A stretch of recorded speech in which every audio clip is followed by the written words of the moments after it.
Rainbow Magic, Amy the Iris Fairy by Daisy Meadows.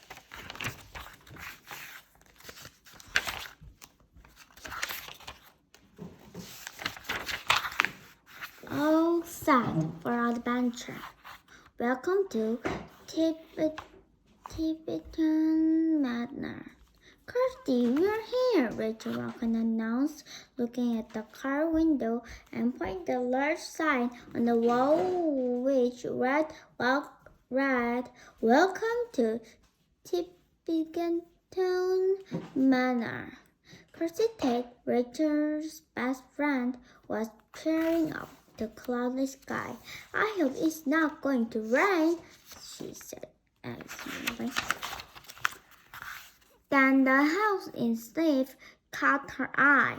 Oh, look, Rachel, there's the house. Isn't it lovely? At the bottom of the long straight gravel drive stood Tibetan Manor, a huge brick-grown house with an enormous wooden door, row of tall windows, and every rambling all over it, all red bricks. The house was surrounded by gardens full of flowers and scrambling trees, their arterial leaves glowing instead of red and gold. Rachel grinned and nodded. She and Kirsty were the people in the wall who were friends with fairies. Whenever there was trouble in fairyland, the two girls tried to help sort things out. The fairy's biggest troublemaker was cold, icy Jack Frost, who had recently stolen the 7 magic jewels from the Queen of Fairyland's tiara. Because these gems control most of the magic of fairy gathering, Jack Frost had wanted them for himself. But when the glowing heat, the light of the jewel, had begun to melt his ice castle, Jack Frost had fallen down out into the human world in a fit of rage. The fairy had asked Rachel and Kirsty to help them find jewels and return them to the Queen's tiara.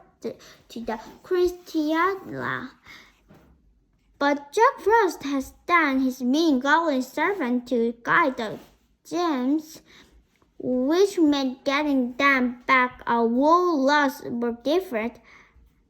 I can see where you two want to go first, Mr. Walker laughed as Kirsty and Rachel stared eagerly at the treehouse.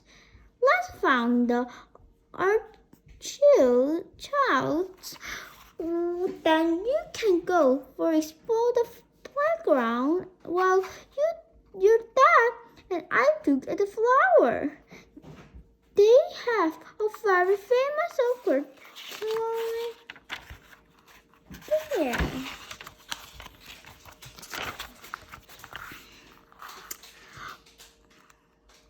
Outside is Dad's favorite flowers, Rachel told Kirsty, rolling her eyes. He's mad about them, Mr. Walker.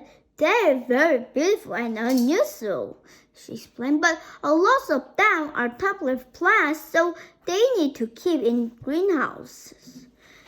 A wooden stand point the distance of 4 orchard houses.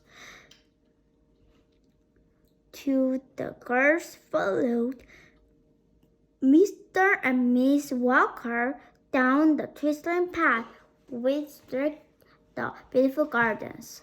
The path took them along a shadowy advance lined with trees and marble stone to the bottom of a hill.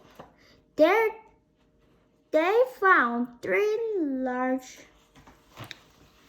grass greenhouses filled with orchards and a little shop selling plants. "You girls have fun," Mr. Walker said with a smile.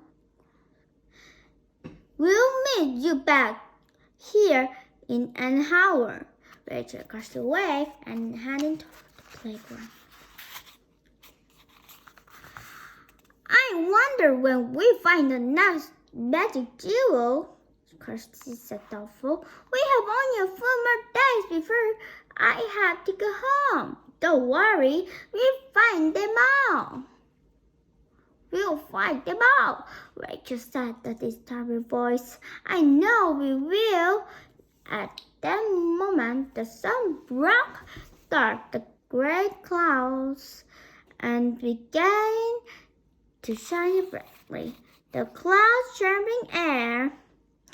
It made it seem a little warmer. That's better," Rachel said, smiling in the sunshine. The girls reached the playground. "There's no one else here," Rachel said, happily looking around. "That's great," said Rachel. "It's like our very own private adventure playground." Apart from the swing, there was a big slide and sandpit and a maze made of thread and rope ladder. But right in the middle of the playground was the biggest and the best treehouse in the gardens had ever seen. It was built around the track for a huge old oak, and it was painted green and little round windows cut out of the walls here and there. There were 4 other trees stumping the oaks, even with wooden bridge attached to them. The bridges made a circle around the central trunk, while 2 more bridges led from other trees directly to the treehouse itself. Safely nests were hung between the bridge to make sure nobody would get hurt if they fell. "Look at the treehouse," Kirsty gasped. "It's amazing. Let's climb up to it, shall we?" Rachel followed Kirsty over to the treehouse. "Look, there's only one way to get to it," she said, pointing to the ladder edge to one of the tree in the outer ring. "You go first, Kirsty." Kirsty began to climb the ladder, with Rachel close behind. When they reached on the top, they were near one of the 2 bridges which led right to the treehouse itself. "This is great," Kirsty said happily as they walked across the bridge, holding on to a rope rail, and we got into the other side. As they reached the treehouse, Rachel suddenly felt a sharp tug at the back of her hand, as if somebody had pulled her hair. She stopped and turned around to see was a pink ribbon from her ponytail and dangled from the branch overhanging the bridge. "Hang on, Kirsty," she called to her friend, who was already inside the treehouse. "The ribbon from my ponytail just come out. I got caught on a twig as we were crossing the bridge." Kirsty turned to look. "Quick, Go and grab it before the bridge blow it away. She unrolled. Rachel was just about to step back to the bridge when something very strange happened. The bridges began to shimmering and sparkle, and for a moment parts of it seemed to disappear. Rachel and Kirsty blinked in surprise, and when they looked again, the bridge had reappeared, looking just as soft and normal as ever. Did you see that, Kirsty? Rachel gasped. Yes, I did, replied Kirsty, howling, able to believe her eyes.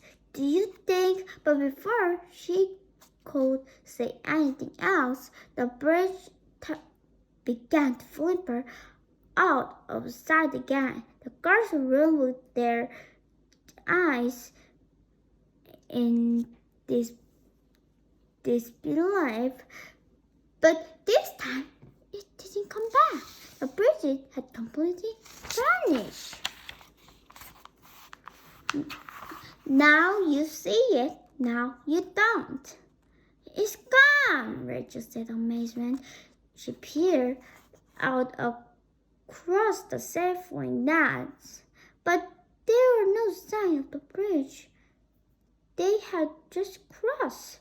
Do you think it could be very messy? Kirsty smiled. Maybe one of the villagers is nearby, she said. Doesn't one of them squall appear and disappear magic? Yes, Rachel agreed sadly. Amethyst, maybe it in the treehouse. If it is, we'll have to be on the look for a goblin, Kirsty reminded her. Rachel nodded. I don't know how I'm going to get my ribbon back, she sighed, staring at the ribbon which was still dangling from the bridge. I can't reach it without the bridge. Suddenly, her eyes filled with horror. Kirsty, however are we going to get down again? The bridge is clamped to the ladder. Don't worry, Kirsty replied. She turned to point the second bridge from the treehouse door, which stretched away in the outdoors silence. After we search the treehouse, we'll go that way. Then we can walk around the other circle of bridge and get back to the ladder again. Oh, yes, Rachel agreed, looking relieved.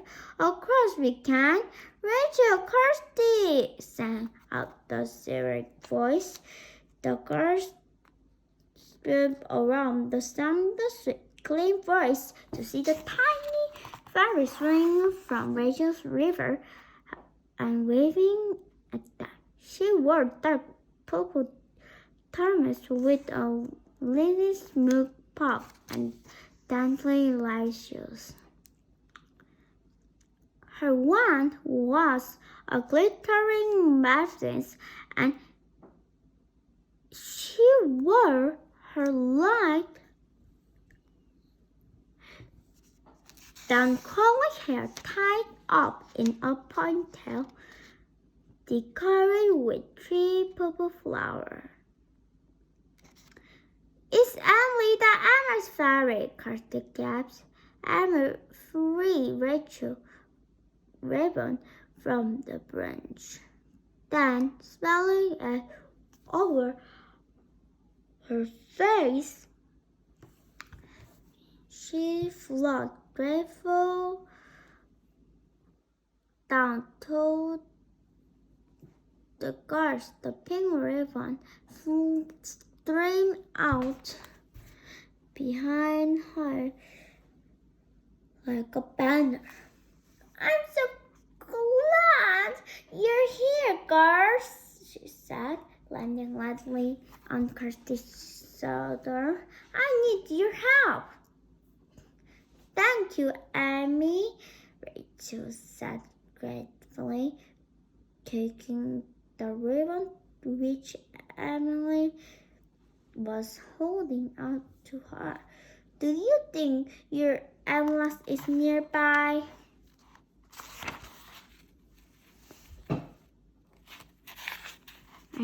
Emily nodded. I'm sure it's it, she replied. I can sense that it's not far away now. I just need to find the hiding place. We saw the bridge disappear. Explained Kirsty, pointed at the spot where the bridge had been. 1 minute it was there, and then it was gone. Amy looked very excited. I knew I could feel my Amethyst working in magic. It's magic, she cried, dancing up and down on Kirsty's shoulder. Have you seen any goblins around? Not yet, Rachel replied. We were just going to search the treehouse for your Amethyst. Let's look right away, said Amy, flowing toward the door. Kirsty and Rachel followed her in. The treehouse was quite big, but there wasn't much inside, just some benches, a little wooden table, and the trunk of the oak tree blooming door, the middle of the room. It didn't take Amy and the girls very long to realize that the Amethyst wasn't there. Oh dear, Amy sighed, her wings dropped. I was so sure we'd find it here.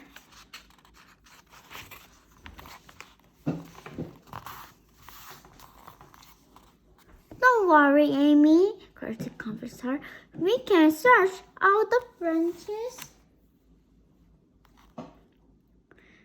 and the trees too. Talking to Bridge, I wonder if the one that vanished has come back yet?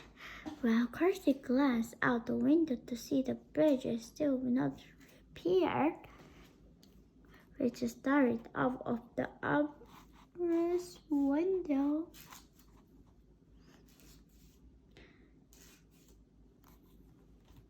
To make sure that nothing else had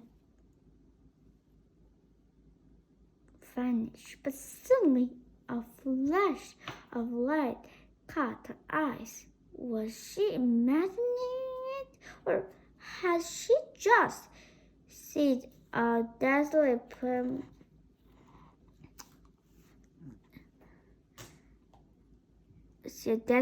sparkling the branch of one of the trees?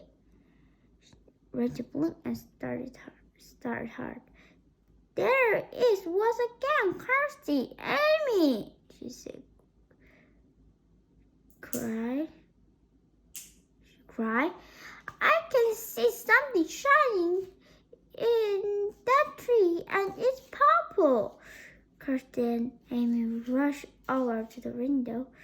Like Rachel, they could both see a purple something glittering and glimmering in the sunshine. It must be my Amethyst, Amy gasped, flying around madly in the air with excitement.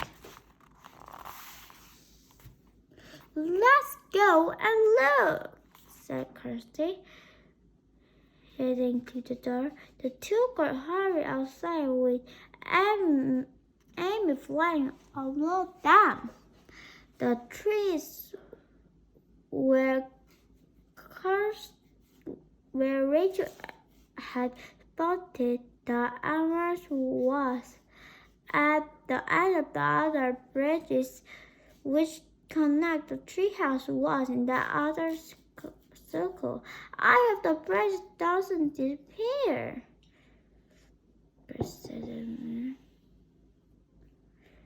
As they hurry across.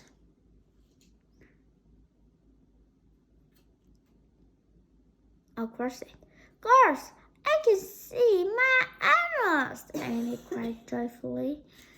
It's up there and on that clock branches. The girls looked where Emily pointed. Sure enough, they could see a large deep purple jelly sitting on the branch. In the sunshine, it glowed in the twinkle in the witch fairy's light. Oh, what's beautiful! Her thirsty breath. Suddenly, Rachel stopped in her tracks. What's the noise? She said, looking around. Ha ha ha! He he he! Something snatched Rachel grabbed her stem. Look! She cried, pointing ahead of them. The granny goblin wearing thick gloves was perching on the branch above the jewel. As the guards and Emily watched in horror, he leaned down and reached out of the grab the amethyst. Amethyst I want. Before the guards and Emily could do anything, the goblin snatched the amethyst and held it tight above his head. The amethyst is mine! He stumbled, dancing lazily up and down on the branch. Ha! We must get it back! Amy gasped. Stop front. Quickly, girls! Rachel and Kirsty then dashed.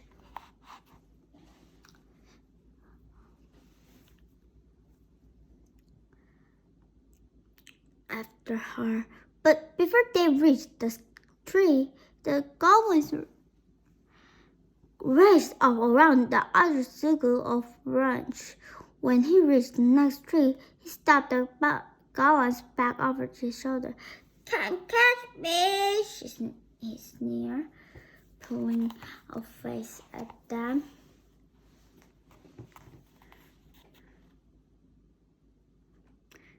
Then he took off again, running right round the center treehouse. Kirsty! Rachel panted.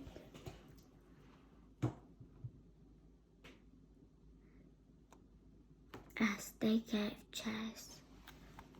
He standing toward the ladder to the ground. He going to excel. Oh no! Kirsty groaned. Seeing that Rachel was right, the goblin was looking very pleased with himself as he climbed head first to the light bridge at the ladder which led down to the ground. But all of a sudden, the last bridge began to blur the silver. Just before the goblin reached it, it vanished in the air. Ah! The goblins cried, taken by surprise. He tried to stop, but he was going to so fast that he snailed right into the tree.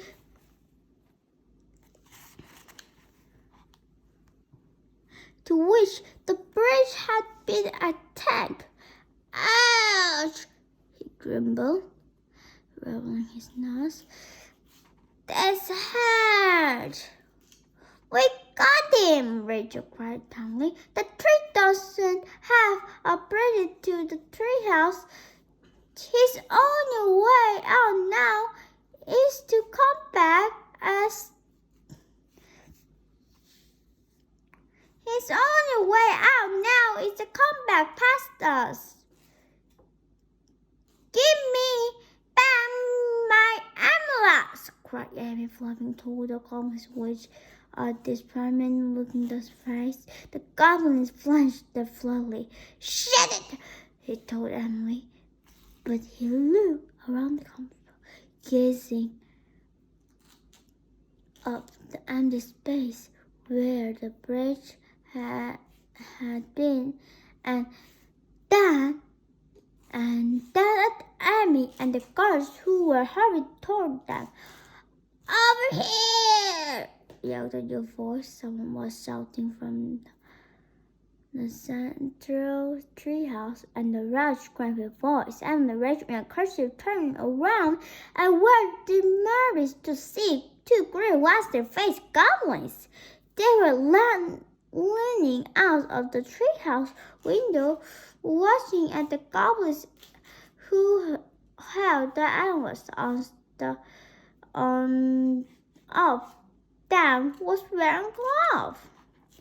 Up here! The one with the glove possibly. Draw it to me! Amy.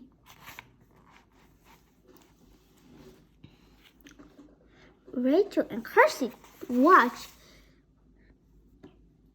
in horror as the goblin nearest to the draw back his arm and suddenly the animal started the air. The glowing jewel went spinning and tumbling toward the treehouse.